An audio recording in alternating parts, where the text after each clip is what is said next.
Hello, welcome back to Hug and the Snug. Today I'm joined by Alistair Clarke, who is the founder and managing director of eConnect Cars. And today we're going to talk about, can we electrify London transport? Alistair, welcome to Hug and the Snug. Can we start with a hug? Absolutely. Thank you. And why don't you start by telling us a bit about your business and what you do? Right, well, eConnect Cars was founded about 18 months ago now. And we use electric vehicles as private hire cars, cabs in London. We have a fleet of Nissan Leafs and Tesla Model S. So they're pure battery electric vehicles, and they chauffeur people around London on a daily basis. Okay, so you are an ideal person to talk to about today's question of can we electrify London transport? I think a good place to start is what does that mean, electrifying London transport? I think it can mean lots of different things to lots of different people. To be honest, it depends on how far your imagination and your objectives go. I think the G7 today announced that they wanted to decarbonise the whole global economy by the end of this century. So that's quite a long game. But I think you can start by taking some of the low-hanging fruit to start with. And certainly transport, especially in urban cities like London, is a good place to start. So I think if you look at electrifying transport, it's got to be across the whole spectrum. It's no good just changing combustion cars with electric cars. I don't think that's going to work. I think it's more getting on the idea of car users rather than car owners, and for people to have that choice that they can select the mode of transport that suits them when they want it to, so that they can use a Boris bike when they want to, or they can walk, or they can use the tube, or they can use an electric bus, or hail an electric cab, or use a zip car, one of those sort of car clubs, again using electric vehicles. So there's a whole big spectrum of what electrifying London transport would be. Obviously the underground is already there in some respects, and certain other aspects are perhaps easier than others, but certainly we're learning as we go. We've already started, which is great, but we've got a long journey ahead of us.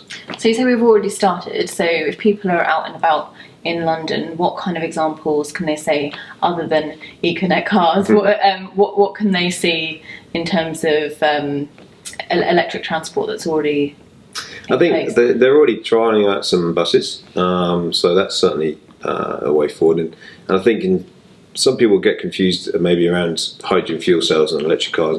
Hydrogen fuel cells are electric cars. They just use hydrogen fuel rather than batteries to power an electric motor. So I think hydrogen fuel personally has got a great position, but it's probably more around the larger transport pieces, around large articulated lorries or buses, those with heavy goods, etc.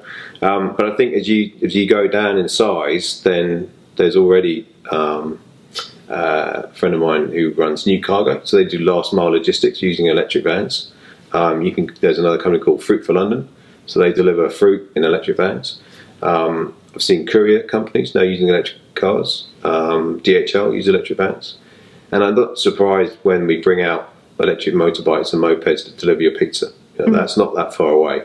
So the whole breadth of electric transport in London is already pretty much being served, perhaps, but just in a small pioneering stage.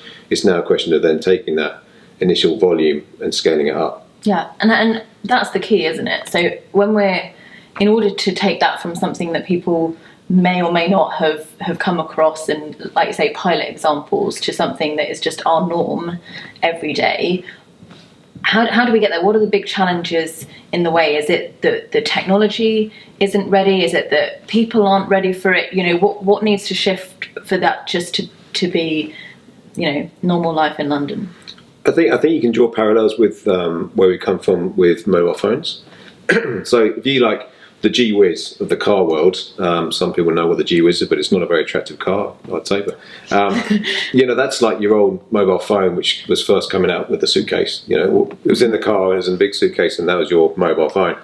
So we've gone from that to now more like your Nokia type phones, whereby you've got things like the i3, the Nissan Leaf, the Tesla. They're coming out. They're quite sexy and desirable phones, stroke cars, and the infrastructure is now coming out. So when those first Nokias came out, you were be okay in the cities, but go out anywhere outside the M25 and you'd lose the signal, and the infrastructure wasn't there to really pick up the phone masts.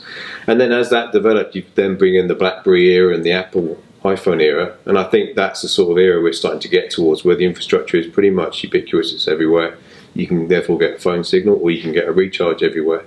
And now it's a question of making the next leap to almost like the fully fledged smartphone, which is all things to all people. So the electric vehicles is certainly on its way, and I think we've got past the G-Whiz stage, and we're moving into the Nokia telephone stage, if you like. The infrastructure is getting better all the time. There was certainly some learnings from when it was done maybe 6, 7, 8 years ago when they started putting it in.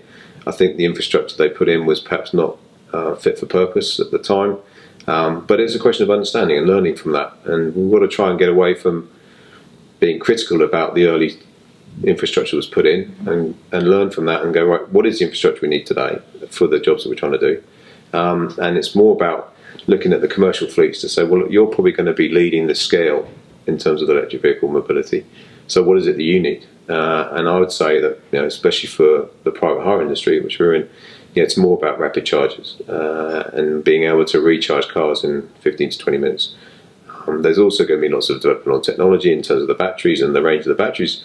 But to be honest, our drivers can recharge a car in 15 minutes during a coffee break. So I don't need to have massive battery range. The batteries of the Nissan Leaf are perfectly fine for what we do. It's just having the infrastructure to recharge them so that when they can take a break, they can just go and charge. Okay, so we talked about sexy technology, and it's here, and there's more of it coming all the time. We've got, the infrastructure is getting in place now. What about people? I mean, that's a part that you mentioned, and something I kind of like to sort of wrap up with.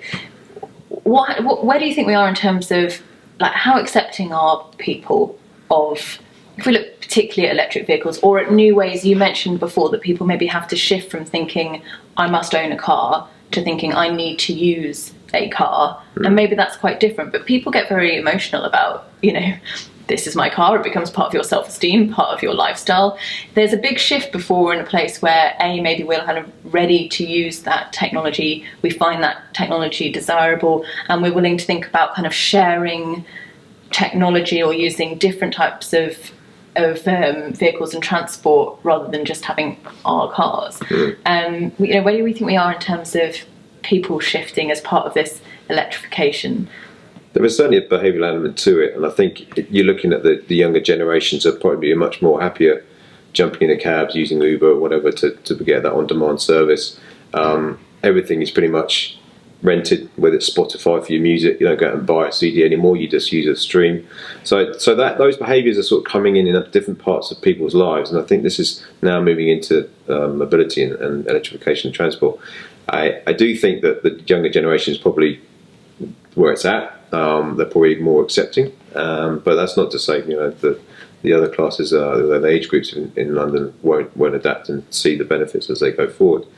But there's so much dynamic happening in this market that it's hard to keep track of it all, to be honest. Well, it sounds like, it sounds, to summarise, that actually, to answer, can we electrify London transport? Yes, we can, but more so than that, it's going to happen. It's already underway. We've got the technology, we've got shifts in thinking.